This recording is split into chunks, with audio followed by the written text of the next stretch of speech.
Assalomu alaykum. Siz InfoLife kanalidasiz va biz sizga yangiliklarni yetkazishni boshladik. Eronning muvaqqat rahbariyat kengashi agar Yaqin Sharq mamlakatlari hududidan hujumlar uyushtirilmasa, ularga qarshi yangi zarbalar bermaslik haqida qaror qabul qildi.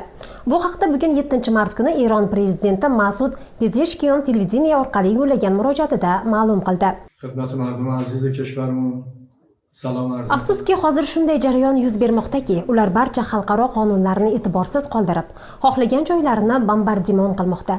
Maktablar, shifoxonalar va mamlakatimizdagi turli markazlarni ham bombardimon qilishdan tiyilmayapti. Shu o'rinda mamlakatimizning ulug' xalqiga alohida minnatdorlik bildirmoqchiman. Bu qiyinchiliklarga qaramay ular har kecha maydonda turibdi. Kim bo'lishidan qat'iy nazar, kim eronlik bo'lsa, kim Eronda yashasa, qaysi din vakili bo'lishidan, qanday holatda yoki qanday ko'rinishda bo'lishidan qat'iy nazar, barchasi Eron tuprog'ining yaxlitligini himoya qilish uchun turibdi. Bu holat tariximizdagi sharafimizni yanada baland qiladi va dushmanlarimizni o'z rejalaridan umidsiz qiladi. Biz bu buyuk xalqdan minnatdormiz. Bir-birimizdan bo'lgan barcha kelishmovchiliklar, xavotirlar va ranjishlarni bugun chetga surishimiz kerak. Mening ishonchim shuki, bugun hammamiz birlashib, qo'lni qo'lga berib, suvimizni, tuprog'imizni va yurtimizni qat'iyat bilan himoya qilishimiz lozim. Biz jonimizni tikkan holda turibmiz, toki Eronni bu inqirozdan boshini baland holda olib chiqaylik, dedi Eron prezidenti. Shuningdek, u Eron hech qachon shartsiz taslim bo'lmasligini ham aytgan.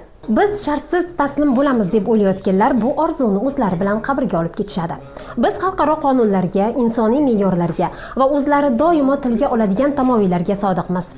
Ularning o'zi ham aynan shu qoidalarga amal qilishi va barcha davlatlarning, tabiiyki Eronning ham huquqlarini inkor etmasligi kerak. Shu yerda qo'shni davlatlarga murojaat qilib, Erondan hujumga uchraganliklari uchun o'z nomimdan uzr so'ramoqchiman. Chunki yuz bergan voqealar qo'mondonlarimiz, rahbarlarimiz va aziz insonlarimizning hayotdan kechishi bizga qarshi bo'lgan vahshiyona tajovuz oqibatida yuz berdi. Qurolli kuchlarimiz jonni vatan uchun, tikkan qahramonlarimiz mamlakat hududiy yaxlitligini himoya qilish uchun kurashdi. Qo'mondonlar halok bo'lgan paytda ular mustaqil ravishda zarur deb bilgan barcha choralarni ko'rishdi va yurtimizni sharaf bilan himoya qilishdi. Biz qo'shni davlatlarga tajovuz qilish niyatida emasmiz. Biz buni ko'p bora aytganmiz va ular bizning birodarlarimizdir. Biz mintaqada ular bilan birga bo'lib tinchlik va osoyishtalikni ta'minlashimiz kerak. Kecha muvaqqat rahbarlik kengashida qabul qilingan qarorga ko'ra, bu qaror qurolli kuchlarga yetkazildi. Bundan buyon qo'shni davlatlarga hujum qilish yoki ularga raketa otish taqiqlanadi. Faqat agar o'sha davlatlar hududidan bizga hujum qilinsa, bundan mustasno, deydi Pezeshkian. Prezidentning aytishicha, bu masalalarni qo'shnilar bilan mojaroga kirishish orqali emas, diplomatiya orqali hal qilish kerak. Menimcha, bu masalalarni qo'shnilar bilan mojaroga kirishish orqali emas, diplomatiya orqali hal qilishimiz kerak. Xalqimiz shuni bilishi kerakki, hukumatdagi barcha vazirlarimiz va barcha tuzilmalarimiz bor kuchi bilan ishlamoqda. Qo'limizdan kelgancha hech qanday sustkashlik qilmaymiz. Biz xalqimizning xizmatkorimiz. Xalqimiz uchun biz tomondan hech qanday muammo tug'ilmasligi uchun harakat qilamiz. Ammo haqiqat shuki, urush ketmoqda. Biz o'zimizni urushga tayyorlaganmiz va tayyorlashda davom etamiz. Muqaddas oyda Allohdan so'raymizki, bizga shunday iymon va qat'iyat bersinki, mamlakatimiz yaxlitligini, xalqimizning sha'ni va g'ururini kuch bilan himoya qila olaylik. Bu kelajak avlodlar uchun ham saboq bo'lsin. Zarurat tug'ilganda eronliklar ham doim birlashadi. Qo'shni davlatlarga ham shuni aytmoqchiman.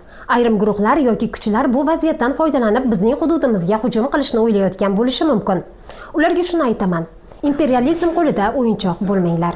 Bizda ham kelishmovchiliklar bo'lishi mumkin. Bir-birimizdan ranjishimiz mumkin.